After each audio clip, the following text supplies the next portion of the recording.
नमस्कार दोस्तों, मैं Vinay Kumar Sharma current affairs exam card live में आपका स्वागत करता हूं। प्यारे दोस्तों, आज हम ज्ञान पर ध्यान सेक्शन में एक बहुत ही बेहतरीन टॉपिक पर डिस्कशन करने वाले हैं और उस टॉपिक का नाम है वन नेशन वन इलेक्शन, यानी कि एक राष्ट्र और एक चुनाव। प्यारे दोस्तों, हाल ही में 14 मार्च 2022 को द इंडियन एक्सप्रेस में ये खबर आई थी कि हमारे जो इलेक्शन कमिश्नर है सुशील चंद्रा जी, उन्होंने ये कहा है कि हमारा जो देश है वो अब सक्षम है वन नेशन वन इलेक्शन कराने के लिए।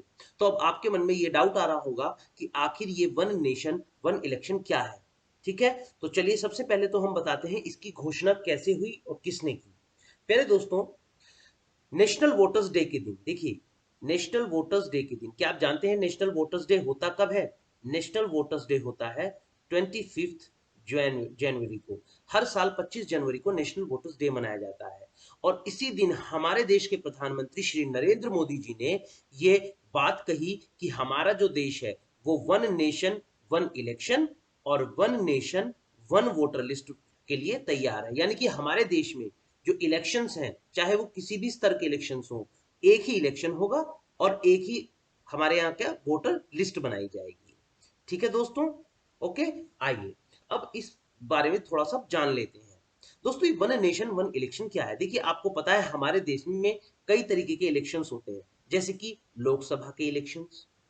हाल फिलहाल में 5 राज्यों में जो स्टेट लेजिस्लेटिव असेंबलीज हैं उनके इलेक्शंस हुए हैं, जैसे कि आपने देखा ही होगा उत्तर प्रदेश, उत्तराखंड, ठीक है, गोवा, ठीक है, इन सभी के इलेक्शंस अभी हुए हैं। ठीक है दोस्तों, इसके अलावा पंचायत के भी इलेक्शंस होते हैं। अर्बन लोकल बॉडीज के, अर्बन लोकल बॉडीज दोस्तों क्या होती हैं? अर्बन लोकल बॉडीज होती हैं नगर निगम, ठीक है, इसके अलावा नगर पालिका, ठीक है, ये सब क्या कहलाती हैं? ये सब अर्बन लोकल बॉडीज कहलाती हैं। पंचायत आप जानते हैं ये गांव के लिए होती है। ठीक है, तो इन सभी के जो इलेक्शंस हैं वो 5 साल में एक बार कंडक्ट कराए जाते हैं। ठीक है, अब होता क्या है, जैसे अभी तो हमारे यहाँ राज्यों के इलेक्शन हुए हैं, ठीक है, 2022 में। अब 2024 आ रहा है तो लोकसभा के चुनाव हो जाएंगे। ठीक है, लेकिन इसी साल के अंत में हिमाचल प्रदेश और आपका गुजरात में इलेक्शंस हो जाएंगे। तो यानी कि लगभग आप ये मान के चलिए हमारे देश में लगभग पूरे साल ही चुनाव चलते रहते हैं, कभी इस राज्य में तो कभी इस राज्य में, और अगर राज्य खत्म होते हैं तो केंद्र सरकार के चुनाव शुरू हो जाते हैं, यानी लोकसभा के। ठीक है ना दोस्तों? तो एक कॉन्सेप्ट है ये जो वन नेशन वन इलेक्शन, ये कहता है कि चाहे किसी भी स्तर के इलेक्शंस हो, वो पूरे देश में सारे इलेक्शंस एक बार ही कंडक्ट कराए जाए। ठीक है दोस्तों, अब सवाल यहां पर यह बनता है कि हमारा जो देश है, ठीक है, जिसके बारे में हम ये जिक्र कर रहे हैं कि वन नेशन वन इलेक्शन हो, ठीक है, तो क्या हमारे देश के अलावा कोई ऐसा देश है विश्व में जहां साइमल्टेनियस इलेक्शन कराए जाते हैं, यानी कि सभी स्तरों के इलेक्शन एक साथ कराए जाते हैं? तो दोस्तों यहां पर मैंने 4 ऑप्शंस दिए हैं, बांग्लादेश, श्रीलंका, मालदीव्स और इंडोनेशिया।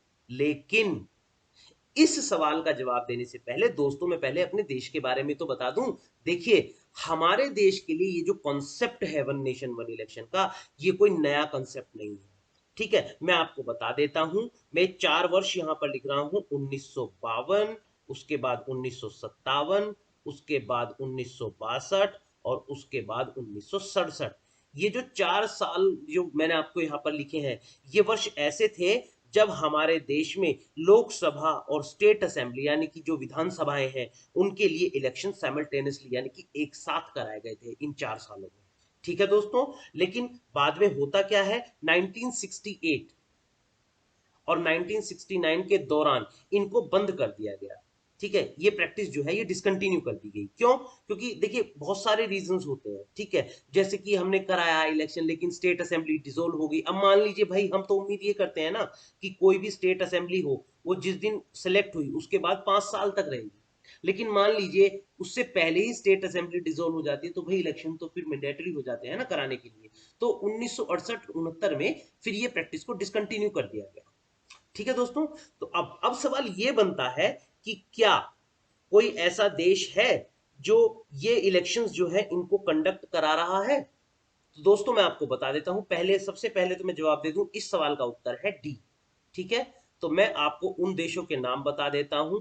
सबसे पहले है स्वीडन, फिर है इंडोनेशिया, ठीक है, फिर है साउथ अफ्रीका, फिर है जर्मनी, फिर है स्पेन, फिर है Hungary, next Belgium, next Poland, next Slovenia, और दोस्तों लास्ट में आता है अल्बानिया। तो दोस्तों टोटल मिलाकर कितने देश हुए? ये जो कुछ कुल मिलाकर 10 देश हैं, ठीक है। Sweden, Indonesia, south Africa, Germany, Spain, Hungary, Belgium, Poland, Albania और स्लोवेनिया, ये 10 देश ऐसे हैं दोस्तों जो अपने यहाँ पर साइमल्टेनियस इलेक्शंस कराते हैं। ठीक है दोस्तों, नेक्स्ट देखते हैं। देखिए दोस्तों, ये हमारे देश का जो हमारे देश में जो अलग अलग स्टेट्स में जो पॉलिटिकल पार्टीज का कंट्रोल है, जो डोमिनेंस है, ठीक है, उसको दिखाया गया है। ठीक है, आप देख रहे हैं। अगर हम यहाँ पर बात करें हमारे देश की, मैं 10 मार्च के बाद की बात करता हूँ, हमारे देश का जो मैक्सिमम पोर्शन है यानी 42% जो मतलब कॉन्स्टिट्युएंसीज हैं, वहां पर क्या है, 42% एरिया में जो है भारतीय जनता पार्टी सरकार में है।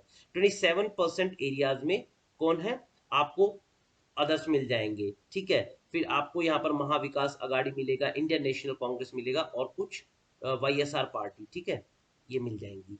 ठीक है दोस्तों, आप देख रहे थे, लेकिन हमारे देश में जहां भी आप देख रहे हैं वहीं भगवा रंग आपको दिखाई दे रहा है। जहां भी आप देखें वहां ज्यादातर आपको भगवा रंग ही दिखाई देगा। ठीक है ना दोस्तों? ठीक है, चलिए अब आगे बढ़ते हैं। दोस्तों सवाल ये आता है कि हम वन नेशन वन इलेक्शन की बात तो कर रहे हैं, लेकिन इसकी जरूरत क्या पड़ रही है? एक्चुअली सब कुछ ठीक तो चल रहा है। जब स्टेट की जरूरत होती है स्टेट इलेक्शंस हो जाते हैं, जब हमें नेशनल लेवल पे लोकसभा इलेक्शंस चाहिए तब वो हो जाते हैं, तो हमें जरूरत क्या पड़ रही है? लेकिन दोस्तों इस तरीके से बार बार अलग अलग इलेक्शंस कराने से बहुत दिक्कतें आती हैं। देखिए, सबसे पहली जो दिक्कत है, जो सबसे पहला चैलेंज आता है फ्रीक्वेंट इलेक्शंस में, वो आता है मैसिव एक्सपेंडिचर। मैसिव एक्सपेंडिचर का क्या मतलब है दोस्तों? देखिए, पूरे देश में एक साथ इलेक्शंस करा दीजिए, ठीक है, तो जो भी खर्चा होना होगा एक बार होगा। ये नहीं कि जनवरी में एक इलेक्शन हो रहा है तब खर्चा, फिर उसके बाद पता चला कुछ राज्यों में हो रहा है मार्च में फिर खर्चा, उसके बाद जुलाई में। तो इस तरीके से क्या होता, साल भर कॉन्टिन्यूसली हर बार नई कैंपेनिंग, हर बार एडवर्टीजमेंट, तो यानी कि बहुत ज्यादा खर्चा होता है। चाहे वो सरकार का मान लीजिए, चाहे वो आप मान लीजिए पर्टिकुलर पॉलिटिकल पार्टी का। क्योंकि देखिए, जब भी कोई इलेक्शन होता है तो सरकार के भी एक्सपेंसेस आते हैं, सरकार मैन पावर यूज करती है, बहुत सारी चीजें हैं दोस्तों। ठीक है ना? दूसरी चीज, पॉलिसी पैरालिसिस, जो इंपोजिशन के बाद शुरू हो जाती है मोरल कोड ऑफ कंडक्ट। आपको पता है इलेक्शंस के दौरान मोरल कोड ऑफ कंडक्ट लागू कर दिया जाता है। तो अब देखिए, जैसे अभी यूपी में इलेक्शन थे, मोरल कोड ऑफ कंडक्ट लागू हुआ, तो अब योगी सरकार जो यहां पर थी, वो चाह कर भी अपनी कोई पॉलिसी को इंप्लीमेंट नहीं कर सकती थी। तो इससे क्या होता है, जो पॉलिसी पैरालिसिस हो जाता है, यानी जो हमारी जो पॉलिसीज होती हैं सरकार की, वो रुक जाती हैं, उनका इंप्लीमेंटेशन होल्ड हो जाता है। तो फ्रीक्वेंट इलेक्शन से ये भी दिक्कत आती है। तीसरी चीज, impact of delivery of essential services.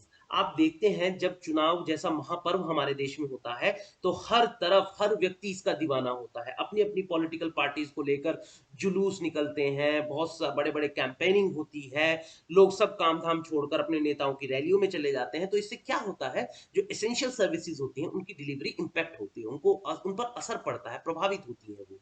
ठीक है, नेक्स्ट थिंग क्या है, burden on crucial manpower that is deployed during the election time. अब मान लीजिए उत्तर प्रदेश में बार बार इलेक्शंस हो गए, ठीक है, पहले हुए लोकसभा के, वो तो पूरे देश में हुई, चलिए मान लीजिए उसमें भी मैन पावर लगेगी, फिर स्टेट असेंबली के हो गए उसमें भी लगेगी, फिर पंचायत और लोकल असेंबली के उसमें भी मैन पावर लगेगी। तो क्या होता है, जो मैन पावर को यूटिलिटी का जो काम होता है वो एक बहुत ही बर्डन सम हो जाता है।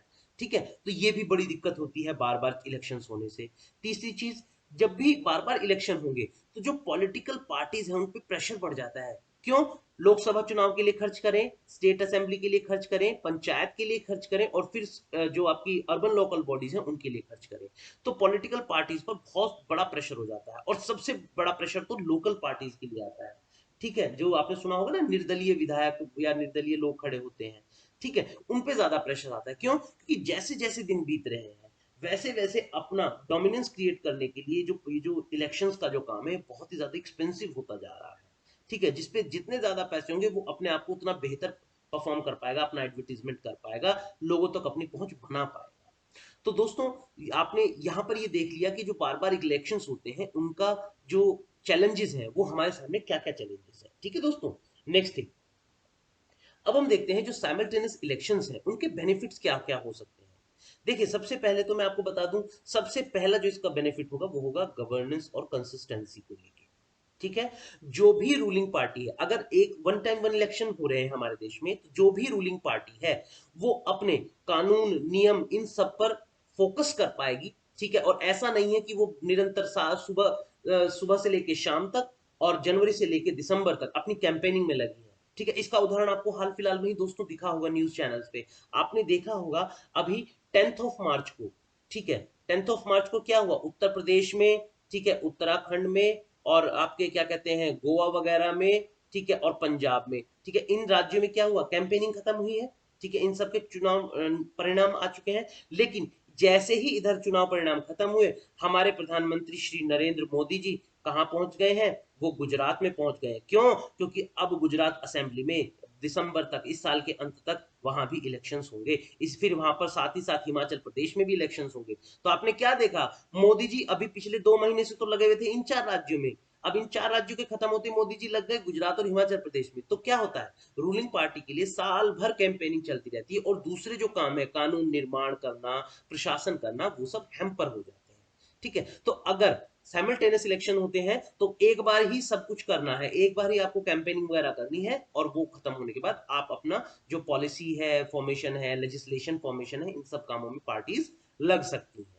ठीक है, दूसरा जो बेनिफिट होगा वो होगा reduced expenditure of money in administration. भाई, एक ही बार सभी अधिकारी सभी मैन पावर को यूज किया जाएगा, बार बार यूज करने की नौबत आएगी ही नहीं। ठीक है ना दोस्तों। Next, continuity in policies and program, ये मैं आपको ऑलरेडी बता चुका हूं। एक बार चुनाव हो जाए उसके बाद आगे 5 साल तक सरकार जो भी होगी वो अपनी पॉलिसीज को इंप्लीमेंट करती रहेगी, अपने प्रोग्राम्स को क्रिएट करती रहेगी समाज कल्याण के लिए। ठीक है ना। नेक्स्ट जो है एफिशिएंसी ऑफ द गवर्नेंस। ठीक है, जो पॉपुलिस्ट मेजर्स होते हैं गवर्नमेंट के वो कम हो जाएंगे। देखिए, पॉपुलिस्ट का मतलब होता है लोक लुभावन। पॉपुलिस्ट का मतलब होता है लोक लुभावन। जैसे ही चुनाव आते हैं, भैया लड़कियों को साइकिल दी जाएंगी, बच्चों को लैपटॉप दिए जाएंगे, ये सब जितने भी लोक लुभावन, जो इतने भी ये सब सरकारें अपने वेंचर करती है ना जनता को लुभाने के लिए, वो सब खत्म हो जाएंगे। क्योंकि जो भी होना है एक बार होना है, चाहे वो लोकसभा के लिए हो या आपके स्टेट असेंबलीज के लिए हो। तीसरी चीज जो नेक्स्ट हम बात करेंगे वो बहुत ही महत्वपूर्ण है। अगर हम साइमल्टेनियस इलेक्शंस कराते हैं तो इससे जो ब्लैक मनी का इंपैक्ट है वोटर्स पर वो भी कम हो जाएगा। ठीक है ना, क्योंकि साल में एक बार ही क्या होगा, इलेक्शंस होंगे। तो जो भी होना है एक ही बार देखा जाएगा, बार बार ये नहीं कि हर बार चुनाव के लिए, क्योंकि भाई इतना पॉलिटिकल पार्टीज भी अपनी फंडिंग कहां से लेकर आएंगी। ठीक है, बार बार चुनाव होंगे तो बार बार खर्च होगा, बार बार खर्च होगा तो वो क्या होगा, ब्लैक मनी कहीं ना कहीं इलेक्शंस में इन्वॉल्व होगा। तो अगर एक बार चुनाव होगा तो ब्लैक मनी जो है उस पर भी कंट्रोल हो सकता है। ठीक है दोस्तों। नेक्स्ट हम बात करते हैं वन नेशन वन इलेक्शन, ये जो कॉन्सेप्ट है इसके डीमेरिट्स क्या है, थोड़ा सा ये देखा जाएगा। देखिए, अब आप एक चीज तो आप जानते ही हैं, हमारे देश में चाहे स्टेट असेंबली इलेक्शंस हो, चाहे नगर पंचायत के हो, चाहे वो नगर पालिकाओं के हो या ही लोकसभा के हो, हमारे देश में ट्रेंड है, अगर कोई बंदा किसी पॉलिटिकल पार्टी के लिए अपना इंक्लिनेशन रखता है तो चाहे आप कोई से भी इलेक्शन करा लीजिए, उसका इंक्लिनेशन उसी पार्टी की तरफ रहता है। ठीक है, चलिए ये तो एक अलग चीज हो गई। लेकिन साथ ही साथ होता क्या है भाई, अगर लोकसभा, ठीक है, और स्टेट असेंबली के इलेक्शंस एक साथ कराए जाएंगे, या मैं कहता हूं नगर पंचायत के एक साथ कराए जाएंगे, तो इससे क्या होता है, लोकल इश्यूज जो है वो थोड़ा सा दरकिनार हो जाते हैं, वो फेड आउट हो जाते हैं। क्यों? क्योंकि जब लोकसभा चुनाव की बात आएगी तो उस समय नेशनल इश्यूज को ज्यादा प्रमोट किया जाएगा रादर लोकल इश्यूज को। तो अगर ये कॉन्सेप्ट आता है तो लोकल इश्यूज को कहीं ना कहीं खामियाजा भुगतना पड़ेगा। ठीक है ना। Next, hard time to regional parties. अब यहाँ पर रीजनल पार्टीज के लिए बड़ी दिक्कत क्रिएट हो जाएगी। क्यों? क्योंकि भैया अगर हम सारे इलेक्शंस एक साथ करा है तो मेन डोमिनेंस जो रहेगा वो लोकसभा इलेक्शंस का रहेगा, और लोकसभा इलेक्शंस में जो भी बड़ी बड़ी दिग्गज पार्टियां हैं, जैसे कि मैं भारतीय जनता पार्टी, ठीक है, इंडियन नेशनल कांग्रेस हो गई, ठीक है, समाजवादी पार्टी, ये जो है ये बड़े गेमर्स हैं। ठीक है, तो इनका थोड़ा सा एक अपर हैंड रहेगा रादर देन रीजनल पार्टीज के। ठीक है, तीसरी चीज, डिले इन इलेक्शन रिजल्ट्स। आपने देखा भाई 7 मार्च को अभी हाल फिलहाल में जो वोटिंग है वो खत्म हुई और 10 मार्च को रिजल्ट आ गया। लेकिन अगर पूरे देश के इलेक्शन और हर स्तर के इलेक्शन एक साथ कराए जाएंगे तो भैया इलेक्शन रिजल्ट आने में समय लगेगा। क्यों? क्योंकि सबसे पहले लोकसभा का रिजल्ट देना है, फिर हर राज्य की स्टेट असेंबली का इलेक्शन परिणाम देना है, रिजल्ट देना है, फिर पंचायतों का रिजल्ट देना है और फिर लोकल बॉडीज का रिजल्ट देना है। तो दोस्तों आप समझ रहे हैं अलग अलग लेवल पे रिजल्ट देने होंगे, तो इसीलिए इलेक्शन जो रिजल्ट्स होंगे उनमें समय लगना निश्चित है, लाजमी है। ठीक है। Next thing, requirement of huge machinery and resources. ठीक है, जब ये सभी इलेक्शंस को एक साथ कंडक्ट कराने के लिए बहुत ही बड़े, ठीक है, तंत्र की आवश्यकता होगी और संसाधनों की आवश्यकता होगी। ऐसा क्यों? ऐसा दोस्तों इसीलिए कि मान लीजिए जनवरी में इलेक्शंस कराए गए लोकसभा के, तो हमारे राज्य के जो संसाधन है, जो मशीनरी है, वो लोकसभा इलेक्शन कंडक्ट करा देगी इजीली। मान लीजिए अब अगला इलेक्शन उत्तर प्रदेश में स्टेट असेंबली का होना है और वो हो जाता है जुलाई में, तो भाई जनवरी से लेकर जुलाई तक का समय मिल गया है और जुलाई में उसी मशीनरी को फिर से हम यूज कर सकते हैं। लेकिन अगर ये सभी इलेक्शन एक साथ हो रहे हैं तो एक मशीनरी, ठीक है, वो एक ही जगह प्रयोग की जा सकेगी। तो हमें अपने संसाधनों को और अपने तंत्रों को बढ़ाना होगा यदि हम पूरे देश में एक बार में ही एक इलेक्शन कराना चाह रहे हैं। ठीक है। नेक्स्ट थिंग है कॉन्स्टिट्यूशनल प्रॉब्लम्स, यानी कि संवैधानिक परेशानियां। अब संवैधानिक परेशानियां क्या है? ये परेशानियां होंगी दोस्तों कि अगर हमें वन नेशन वन इलेक्शन का कॉन्सेप्ट बनाना है तो हमें अपने संविधान में भी कुछ परिवर्तन करने होंगे। बिना परिवर्तन किए ये संभव नहीं है। ठीक है दोस्तों।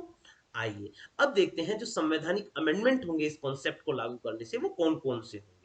देखिए दोस्तों, सबसे पहले मैं बात करूंगा आर्टिकल 83 की, जो डील करता है हमारे पार्लियामेंट यानी हमारे संसद के जो सदन है उनकी अवधि के बारे में। दोस्तों देखिए, अवधि की जहां तक मैं बात करता हूं, ये बहुत ही सिंपल कॉन्सेप्ट है। आपको पता है कि जो लोकसभा होती है वो जिस दिन उसका इलेक्शन कंप्लीट हुआ उस दिन से लेके अगले 5 साल तक, ठीक है, वो सदन में बनी रहेगी। ठीक है। ओके। इसके अलावा अगर मैं राज्यसभा की बात करता हूं तो राज्यसभा तो देखिए स्थायी सदन है, उसके जो 1/3 मेंबर है वो हर 2 साल में अपने पद से मुक्त हो जाते हैं। ठीक है। इसके अलावा जो लोकसभा है उसको, उसका जो क्या बोलते हैं डिसोल्यूशन है, उसका जो विघटन है वो भी किया जा सकता है। लेकिन वो विघटन कौन करता है? आर्टिकल 85 के अंतर्गत उसका विघटन करता है हमारे देश के राष्ट्रपति करते हैं। ठीक है। तो आर्टिकल 83 का भी अमेंडमेंट होगा और आर्टिकल 85 का भी अमेंडमेंट होगा। इसके अलावा आर्टिकल 172, देखिए आर्टिकल 172 और 83 में कुछ समानता है। 83 के जो प्रावधान है वो बात करते हैं संसद के सदनों की, और 172 के जो प्रावधान है वो बात करते हैं जो राज्य है उसके सदनों की। तो यहां पर भी वही बात है, एक जहां एक जो आर्टिकल 83 है वो संसद के सदनों की अवधि की बात करता है, तो 172 जो राज्य की विधायिका है उसके सदनों की अवधि की बात करता है। ठीक है। यहां पर भी वही लॉजिक लागू होता है दोस्तों, 5 साल का विधानसभाओं के लिए और विधान परिषद, जिन जिन राज्यों में विधान परिषद है, ठीक है, वहां पर भी वही 1/3 लोग हर 2 साल में अपना पद से मुक्त हो जाते हैं। ठीक है दोस्तों। अब जैसे आर्टिकल 85 लोकसभा के बारे में बात कर रहा है, ऐसी 174 विधानसभा के बारे में बात कर रहा है। ठीक है। 174 कहता है कि स्टेट असेंबली यानी जो विधानसभाएं हैं उनका विघटन किया जा सकता है। ठीक है। जैसे कई बार ऐसा होता है विश्वास मत प्राप्त नहीं हो पाता है, ठीक है, तो इस स्थिति में क्या होता है, विधानसभा जो सदन में सरकार होती है वो डिसॉल्व हो जाती है, विघटित हो जाती है। इसके अलावा एक और आर्टिकल है आर्टिकल 356। ठीक है। आर्टिकल 356 किससे संबंधित है? किसी भी राज्य में राष्ट्रपति शासन से संबंधित है। इसको भी हमें अमेंड करना होगा अगर हम वन नेशन वन इलेक्शन को लागू करना चाहते हैं। ठीक है दोस्तों। तो यहां पर हमारा क्या निर्णय निकला?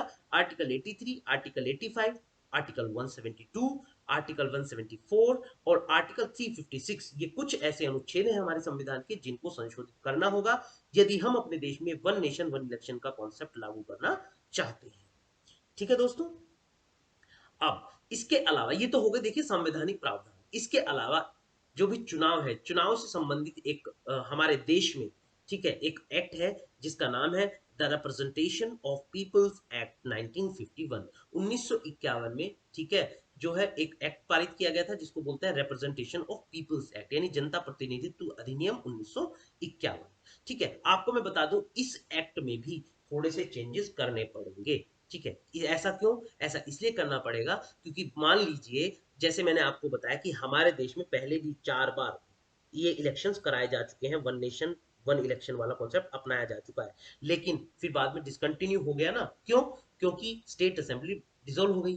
तो अगर डिसॉल्व हो जाती है असेंबली तो फिर से कराएंगे ना, तो ये तो आगे भी समस्या उठ सकती है। तो हमें इस एक्ट में एक प्रोविजन लाना पड़ेगा, किस लिए, स्टेबिलिटी ऑफ टेन्योर का। यानी कि हमें कोई ना कोई ऐसा प्रावधान लाना पड़ेगा जिससे कि पार्लियामेंट और असेंबली एक बार अगर चुने गए, ठीक है, तो 5 साल तक उनके जो टेन्योर की स्टेबिलिटी है वो निश्चित की जा सके। ऐसा हो कि भाई बीच में उसको हटा नहीं सकते, समथिंग एनी एनी प्रोविजन जो है related to representation of people act और स्टेबिलिटी ऑफ टेन्योर, इसके संबंध में हम ला सकते हैं। इसके अलावा, ठीक है, इलेक्शन कमीशन ऑफ इंडिया जो है वो हमारे देश के सभी चुनाव एक साथ कराएगा। तो इसके लिए हमें इलेक्शन कमीशन ऑफ इंडिया के जो पावर्स हैं, जो उसकी शक्तियां हैं, जो उसके फंक्शंस हैं, उसके कार्य हैं, ठीक है, उनको भी रिस्ट्रक्चर करना पड़ेगा, यानी उनको भी परिवर्तित करना पड़ेगा और उसको अधिक शक्तियां देनी पड़ेंगी। ठीक है दोस्तों। इसके अलावा जो साइमल्टेनियस इलेक्शन है, देखिए हमारे संविधान में साइमल्टेनियस इलेक्शन का कॉन्सेप्ट है नहीं, ठीक है। दूसरा, हमारे इस एक्ट में जो मैं बात करता हूं रिप्रेजेंटेशन ऑफ पीपल एक्ट, इसमें साइमल्टेनियस इलेक्शन का प्रोविजन नहीं है, ठीक है। तो हमें क्या करना पड़ेगा, जो इस एक्ट का सेक्शन 2 है, इसकी जो धारा 2 है, उसमें साइमल्टेनियस इलेक्शन की जो डेफिनेशन है उसको इंक्लूड करना पड़ेगा, तभी जाकर हम आगे इस कॉन्सेप्ट को अपने देश में लागू कर पाएंगे। ठीक है दोस्तों। चलिए, अब अगर मैं बात करता हूं देश में हुए सर्वे की, तो हमारा सर्वे ये कहता है, ठीक है, कि जैसे मैं आपको ऑलरेडी बता चुका हूं कि किसी भी वोटर का इंक्लिनेशन एक ही पार्टी की तरफ होता है, और चाहे आप कोई भी इलेक्शन करा लीजिए वो उसी पार्टी को देगा अपना वोट, ठीक है। तो ये सर्वे भी किया गया है और सर्वे में ये बताया गया है कि लगभग हमारे देश के 77% जो ऐसे चांसेस हैं कि कोई अगर इंडियन वोटर है, तो वो, चाहे आप स्टेट इलेक्शंस करा लीजिए चाहे आप सेंट्रल इलेक्शंस करा लीजिए, ठीक है, दोनों में ही सेम ही पार्टी को वोट देगा। तो दोस्तों 77% चांसेस ऐसे हैं कि आप किसी भी व्यक्ति को देख लीजिए, अगर कोई बीजेपी को सेंट्रल लेवल पे वोट दे रहा है तो स्टेट लेवल पे भी बीजेपी को ही वोट देगा। कोई व्यक्ति अगर कांग्रेस को वोट दे रहा है तो स्टेट लेवल पर भी वो कांग्रेस को ही वोट देगा। ठीक है दोस्तों, ये एक सर्वे हो चुका है इस बारे में, ठीक है ना। तो दोस्तों, मैं उम्मीद कर रहा हूं ये मेरा जो वन नेशन वन इलेक्शन का कॉन्सेप्ट है आपको बहुत अच्छे से समझ में आ गया होगा, आपने इसके जो भी प्रोज और कॉन्स हैं वो सब समझ लिए होंगे। ठीक है दोस्तों। चलिए, अब मैं सबसे पहले यहाँ पर अपनी वीडियो को खत्म करने से पहले मैं अपने उन दोस्तों से बात करूंगा जो आज पहली बार हमारे चैनल पर आए हैं, और उनको मैं ये बताना चाहूंगा कि हमारा जो ज्ञान पर ध्यान सेक्शन है जिसमें मैंने अभी ये टॉपिक डिस्कस किया है, ये वास्तव में क्या है। दोस्तों, हमारे जो ज्ञान पर ध्यान सेक्शन है ये बहुत ही महत्वपूर्ण सेक्शन है। क्यों? क्योंकि हम इसमें राष्ट्रीय और अंतर्राष्ट्रीय महत्व के मुद्दों को डिस्कस करते हैं, ठीक है। इन मुद्दों के बारे में हर एक बात आपको बताई जाती है कि क्या ये लाभदायक है, और अगर लाभदायक है तो क्यों, अगर ये लाभदायक नहीं है तो क्यों। तो इस तरीके से हर पॉइंट को हम यहाँ पर कवर करते हैं, जिससे आपको अपने ग्रुप डिस्कशंस में, एग्जाम की तैयारी में, या अपने सब्जेक्ट की नॉलेज को इंप्रूव करने में मदद मिलती है। ठीक है दोस्तों, मैं ये उम्मीद करता हूं कि मेरा ये टॉपिक आपको बहुत अच्छे से समझ में आया होगा। तो बहुत जल्द मिलते हैं अपने नए टॉपिक और नए वीडियो के साथ, तब तक के लिए बहुत बहुत धन्यवाद। Take care.